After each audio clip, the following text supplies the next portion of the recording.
Alrighty then, what we've got here in front of us is a TrailFinder 2 from RC 4-wheel drive. This was my Mojave 2. You guys will probably have more often seen the body for this rig on an SCX-10 2 chassis. Now I like to have just a trail truck, less of a crawler, more of a trail truck. Everybody's got their own definition. You heard me, Dale. So what I picked up today from the amazing Paris Junction Hobbies, proud sponsor of our 2022 Scale Points competition. It's a whole season long. Check out the videos if you haven't seen them. Really good stuff, really good shop. Go check them out if you haven't been there. So 35 turn, it says Race 35T Turbo Racing. Let's rip this open and get in there and have a look at it. Give her a fresh sniff. That's not bad. Replaceable brushes. That's what this all is about. Anybody who's new on here who doesn't know, yes, this is what these are all about. And I'm guessing by these marks as well, it might be adjustable. I had one for different purposes that was a lot lower turn that was adjustable. Either way, that's a nice looking motor. It's going to be a shame to put it through water or mud or anything. So we're going to set that right here. Next, to run that motor is this nice ESC here. It says ESC 70 amp output current.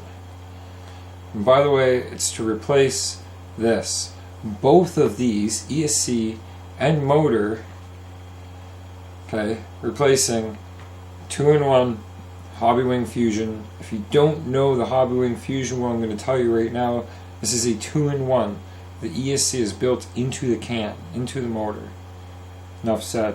Let's rip this open. I can't tell you the company name for it. Hopefully I don't got too much glare on there. But it does come from the Shenzhen province of China. It says ISDT. So I need something to get into this with. The edge of a nail or something. There we go.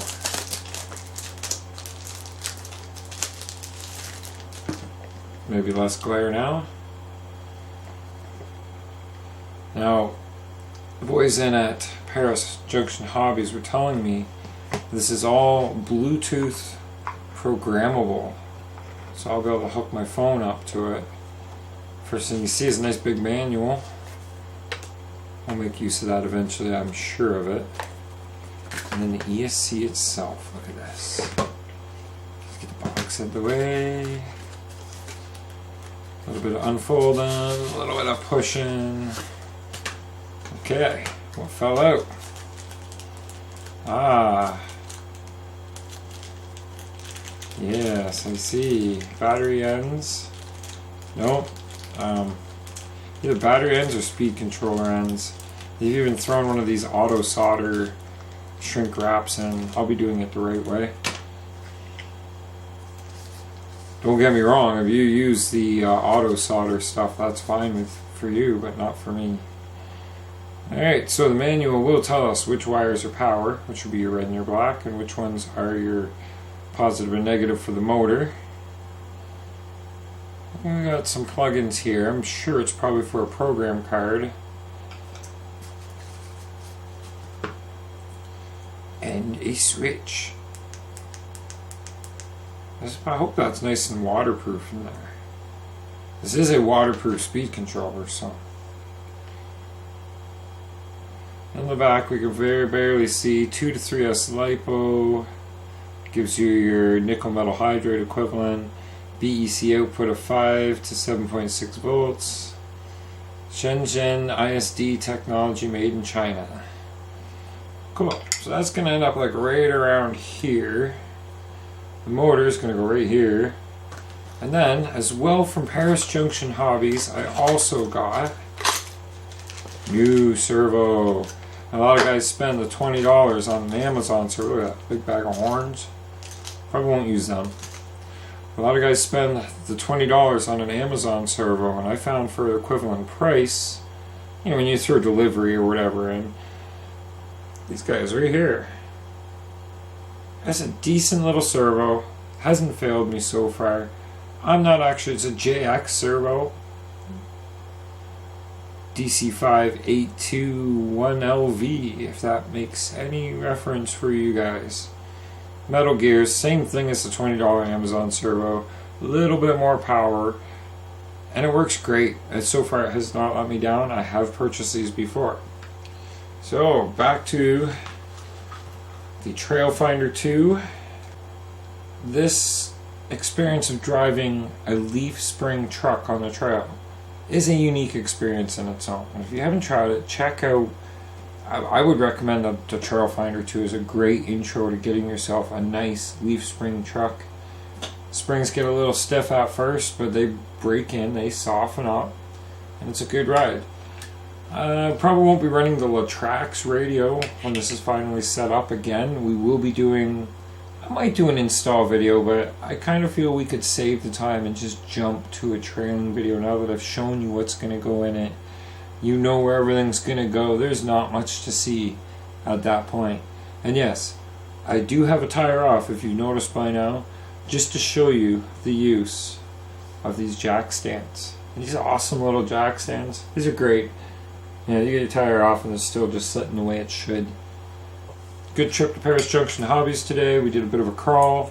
Here's a couple pictures. We hit their Lions Park after our visit to the shop, and that recommendation from one of the owners to go check out Lions Park, and we were not disappointed. It was great. Lots of rock. Lots of challenging lines and different terrain than we're used to, and that's what it's all about. Alright, so now that everything's hooked up, installed, and wired, got it on a stand, so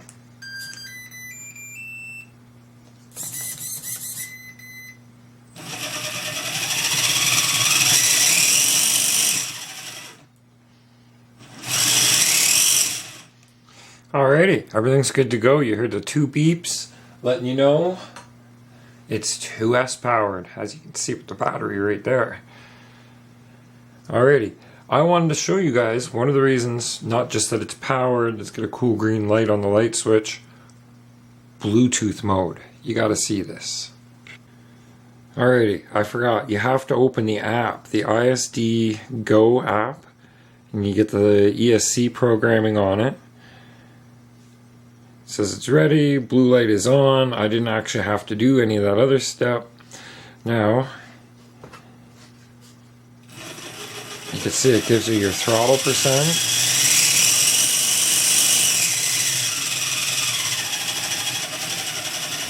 And as I'm running that, you can see the capacity, temperature, and voltage. That's all pretty cool right there in itself, but you're not watching your phone while you're out driving these things, are you? So another cool part about it is all your settings, and the coolest part about that, I've already gone ahead and set my throttle curve so I can ease into it a little more gently, and I got to do the same with my reverse, but I'll get to that at a later date. And now lastly, the piece de resistance. I took my time, I made it look really good. I've never actually painted something this well before. You guys ready? The body for my TF2. Ta-da! Look at that. It turned out great. I mean, this was olive drab green the last time you guys seen it. Get that on shot. One tire up on the battery. And yes, this is the true TF2 chassis, like you guys just seen it. Only thing I don't like is that I got this little bit of body slop, but if you put a little piece of foam in underneath the back, the rails or something, it just holds it just fine. And again, am I going to return to an interior with this one? I don't know. We'll discuss that in the run video, which I've already filmed, but I had to come back and film the ending. Make sure I didn't scratch it on you guys so you could see the greatness of how well this paint job turned out. Hood still opens. Gonna be a mock engine in here. I could still run this on the 10.2 chassis. I just really don't want to scratch it up. Next, the project is never finished. Wipers, mirrors, maybe a loadout for the back. I don't like making a permanent loadout for the back because I like to be able to change it up per whatever mission we're running. Pretty cool though. I love this little thing. Check out the run video. It's coming out soon with another repainted surprise, something you guys are just going to love. Yeah, I showed the Marlins some love. If you follow my social medias, you may have already seen that though. But stay tuned because it's going to be a good video. See you guys real soon. Thanks for watching. You want to support future projects and future adventures, check out my Patreon listed below in the description. Have yourselves a great one. We'll see you again real soon.